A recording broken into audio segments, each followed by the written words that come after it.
Luka could feel the sweat trickling down his temples as he stood in the small clearing. The enormity of the situation hit him once again. A black bear had led him deep into the wilderness, an animal he had been told to fear, to avoid at all costs. And now the bear was showing him something significant, something he couldn't yet fully comprehend. The bear stood tall, its head tilted slightly as though it was listening to the forest itself. Luka stayed frozen, his breath shallow, watching the bear's every move. It didn't seem aggressive. If anything, it seemed cautious. Its movements were deliberate, its eyes scanning the area as if it knew exactly what it was looking for. And then it happened. A sound, a faint, high-pitched whine echoed from the undergrowth. Luka's heart leapt into his throat.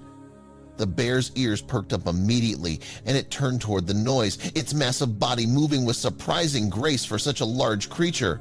The whine came again, louder this time, and Luka realized, with a shock, what it was. It was a cub. The realization hit Luka like a tidal wave. This wasn't just any bear. It was a mother. And the strange behavior he'd witnessed over the past few days suddenly made sense. The waving, the insistence, the cautious glances toward him. All of it had been her way of asking for help. But help for what? The mother bear let out a low, guttural noise, half growl, half whine, and padded forward cautiously. Luka hesitated but followed, staying a safe distance behind. His heart pounded harder with every step. He knew that if the mother bear felt he was a threat to her cub, things could turn dangerous in an instant.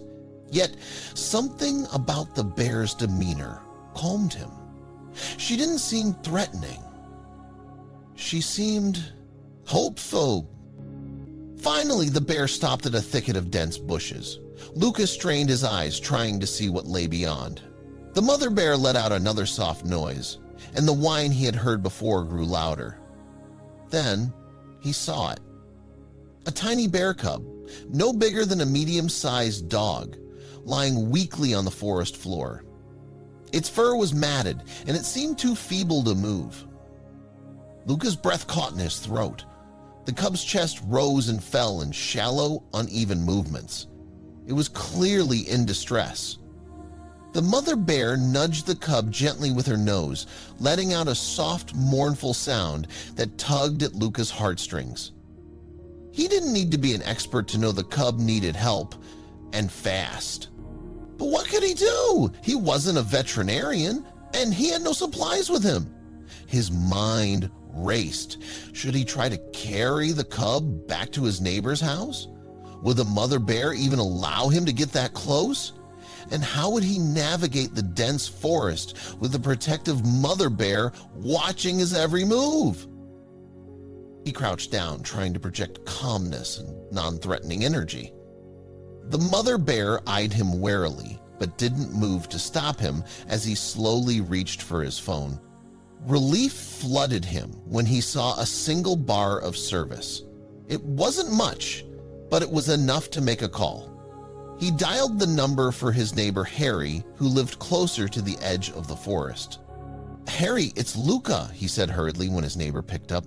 "Listen, I'm in the woods near your property and there's a bear cub." "A bear cub?" Harry interrupted, his voice filled with alarm. "Luka, are you out of your mind? You shouldn't be anywhere near a bear cub." "Oh no," Luka replied, his voice trembling with urgency. "But the mother bear brought me here. The cub is in bad shape. It needs help." Ah, there was a pause on the other end of the line before Harry spoke again. "Stay put. I'll grab my tranquilizer and some gear. Don't do anything until I get there." Luka ended the call and looked back at the mother bear. Her dark eyes seemed to lock onto his, and for a moment, he felt as if she understood what he was doing. He sat down on the forest floor, keeping his movements slow and deliberate. Time seemed to stretch endlessly as he waited, the tension thick in the air. The minutes crawled by. Luka could hear every rustle of leaves, every chirp of birds, and every shallow breath the cub took.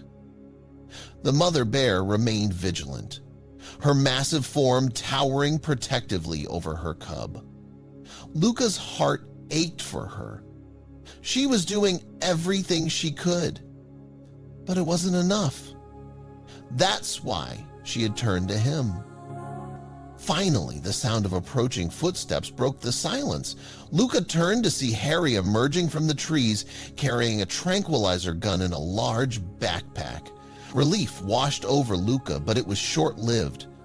The mother bear let out a warning growl, her body tensing as she spotted the newcomer.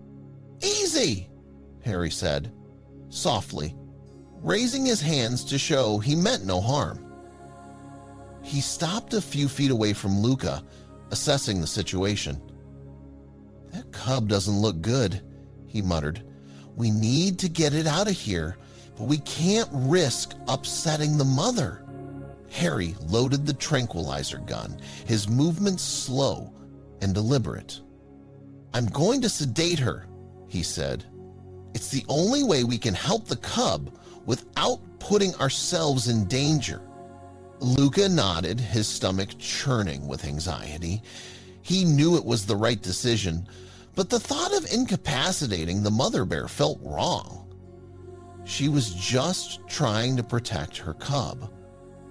But there was no other way. Harry took aim, his hands steady despite the tension in the air. The tranquilizer dart hit its mark, and the mother bear let out a startled growl. She staggered slightly, her massive form swaying as the sedative took effect. Finally, she collapsed onto the forest floor, her breathing steady but deep. With the mother bear sedated, Luka and Harry carefully approached the cub. It let out a weak whine as they lifted it onto a makeshift stretcher Harry had brought. The cub's body felt alarmingly light, its ribs visible beneath its fur. Luka's heart ached at the sight. "We'll take it to the vet," Harry said, his voice firm. "They'll know what to do." As they carried the cub through the forest, Luka couldn't help but glance back at the mother bear. She lay motionless but peaceful, her protective instincts temporarily subdued. "We'll bring her back," he whispered, more to himself than to Harry. "We'll make sure they're both okay." The next few days were a whirlwind. The cub was taken to a nearby wildlife rehabilitation center where veterinarians worked tirelessly to stabilize it. The mother bear was relocated to a temporary enclosure to keep her safe, while the cub received treatment. Luka visited the center every day, checking on the cub's progress. Slowly but surely, it began to regain its strength. Watching the cub take its first steps after recovering was one of the most rewarding moments of Luka's life. Finally, the day came when the mother and cub were ready to be reunited. Luka and Harry accompanied the wildlife team to a remote location in the forest far from human habitation. As the mother bear and her cub were released, Luka felt a profound sense of closure. The sight of them walking off into the wilderness, side by side, filled him with hope. Back at home, Luka found himself reflecting on the experience. He realized how much he had learned, not just about bears, but about himself and his relationship with nature. The forest wasn't just a place to admire from a distance. It was a living, breathing world full of struggles, triumphs, and connections. From that day forward, Luka became an advocate for wildlife conservation. He shared his story with others, hoping to inspire them to see the natural world with the same wonder and respect he had discovered. And though he never saw the mother bear or her cub again, he often thought of them. Somewhere out there, they were thriving in the wild, a testament to the power of trust, compassion, and the unbreakable bond between a mother and her child.